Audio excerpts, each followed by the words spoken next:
One of the most common questions that I get almost every single day in the comment sections of my videos is, can I do the ketogenic diet if I am a gout sufferer?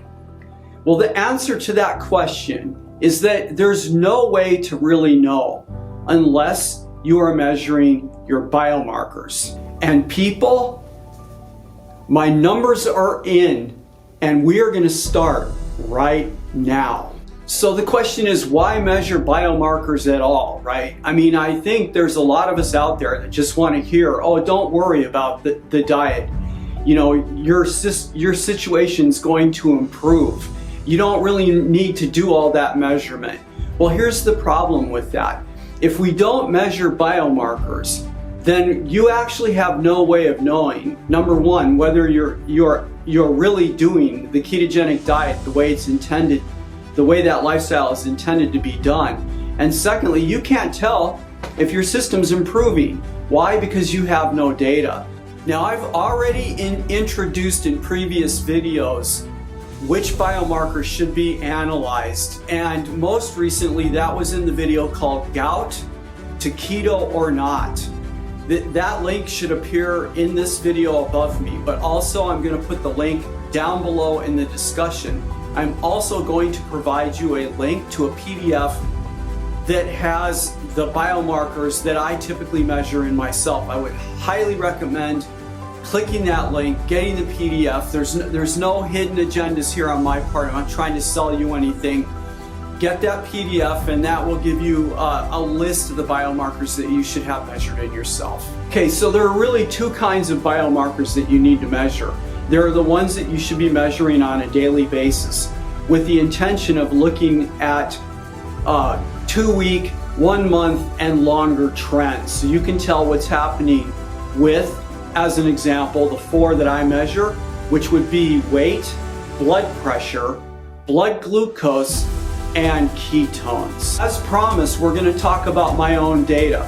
So those 4 main biomarkers, weight, blood pressure, fasting glucose, and ketones, over the last 3 years, I have seen in 2.5 years a 19% reduction in my weight.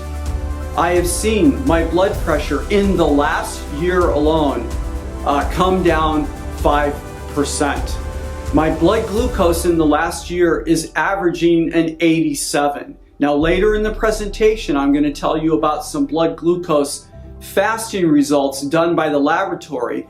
And those results will be a different number than the one that I just quoted, 87 mgs per deciliter average, because this value not only includes fasting values, but also blood glucose values at other times of the day, before and after meals as one example. So the value is actually a little bit higher because of the input of those values. And then lastly, over the last year, my average ketones on a daily basis are 1.3 millimolar. So now you're going to see a table and you'll just hear my voice. On the left side of the table, you'll see the first column is my fasting glucose. And in 2019, you can see that value was 109. This is when I was diagnosed as being pre-diabetic. If you shift one column to the right, my A1C at that time was 5.8. Now, what I need you to do is scan with your eyes down both of those columns, and you can see that as of June 2021, that my fasting glucose is in the normal range. And my A1C has gone from being 5.8, which is pre-diabetic, to 5.0. Shifting to the right, my insulin and C-peptide, super critical to measure. The main reason being is because you want to have some sense, knowing the fasting glucose and the A1C, what your insulin expression is like at the fasting level. And you can see that both my insulin and the C-peptide, which is a cleavage product that comes from the insulin, are both very low at the fasting level, and this is extraordinarily good. All right, then to the right, the HOMA-IR, you hear this term batted around a lot. Basically, it's a measure of insulin resistance. And you can see that my HOMA-IR is significantly low, it's 0.1. A high value would be if it was greater than 1, and I am down at 0.1. Next, shifting to the right, is my uric acid. And when I was diagnosed with pre-diabetic, as being pre-diabetic, my uric acid was not measured. This is something that is a problem. I believe that whenever you have blood work done, you should have your uric acid measured so that you have an idea of what that number actually looks like. So that's why the first square here is blank. But underneath it, you'll see the value of 10.3. This was my uric acid about 3 to 4 months after starting the ketogenic diet. And I've spoken in previous videos about the fact that your uric acid is going to spike. Then as we move down the column, you can see that in the second year on the ketogenic diet, my uric acid shifted from 10.3 to an average of 8.2. And then below that, you can see that my uric acid now, as of this June, is 6.6. But that's because I started the prescription allopurinol. More on that later. Then down on the right in the chart, you can see the data that was provided to me at the time of my gout diagnosis in 2016. So my uric acid at that point was 8.1, and my high sensitivity CRP was 2.9. The HSCRP should be under 1 if you have a body which does not have systemic inflammation in it. And a gout attack is a significant inflammatory situation. So you can see that the HSCRP is greater than 1. Now we are going to turn to the lipid results, my lipid panel, looking at data over the last 3 years. So in the column on the left, you can see that I have my triglycerides, where I started and now where I'm finishing in June of 2021. And you can see that my triglycerides have decreased significantly. Moving to the right are my values for my HDL. And again, moving down the column, you can see that my HDL has actually gone up. So this is consistent with the literature where my triglycerides should have gone down. My HDL, the good cholesterol, is going up. My TG-HDL ratio, and this is an important ratio. It's an indicator, a biomarker for cardiovascular disease. And you can see that in July of 2019, it was above 1, right? And you want this value to be less than 1. And now you can see over the course of the last couple of years that my value is down to 1.2, and there has been a steady decrease in the correct direction for this particular biomarker ratio. The other ratios moving to the right, you see, have all also moved in the correct direction.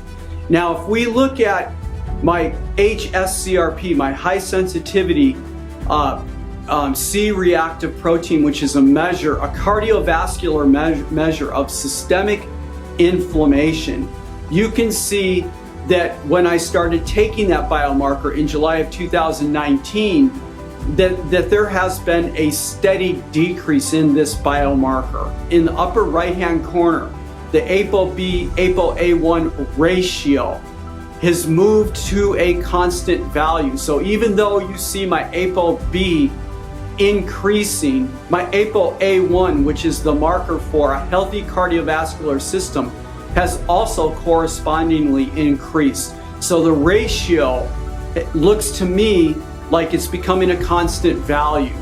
And in terms of references, that ratio should not be greater than 0.7, and I'm actually underneath it. So let's quickly summarize the data concerning myself that I've now shown you.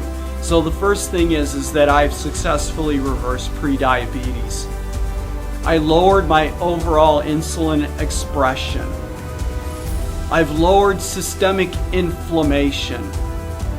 I lowered my uric acid from a high of 10.3 over the last year to 8.2, and now systematically into the normal range, about 6.5 approximately, because I'm on a prescription for allopurinol. And lastly, I normalized my lipid panel over the last 3 years. So why should you do the keto diet as a gout sufferer?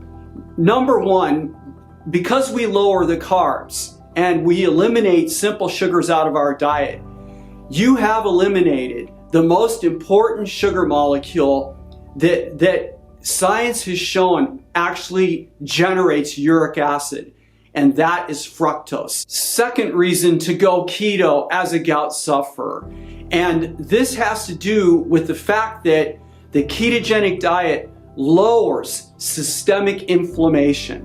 It's my theory, I believe, that the gout flare doesn't simply happen because you have high uric acid. You need the high uric acid in combination with an inflammatory environment. You put that factor together, those two things together, along with probably other aspects. This is a complex situation, and that's the cascade that leads to the gout flare. So by lowering the carbs and lowering chronic insulin expression, insulin being the mitigating factor in systemic inflammation, you drop the inflammation. Third, in the keto adapted person, we are predominantly fat burning. So the dominant macronutrient that we are using to generate energy is fat. And when we burn fat, we produce ketones, hence the ketogenic diet. One of those ketones, the beta hydroxybutyrate, specifically downregulates the NLRP3 inflammasome. And the NLRP3 inflammasome is required for a gout flare. Questions, comments? Leave us a comment below the video. I would really appreciate that. I respond to all of them. You want a more intimate setting? Send me an email. ketonicrevolution, all one word, @gmail.com. If you like the content, please support us by clicking the subscribe button and the bell next to it, so you know when the next time is that we publish a video. Thanks again. See you on the flip-flop.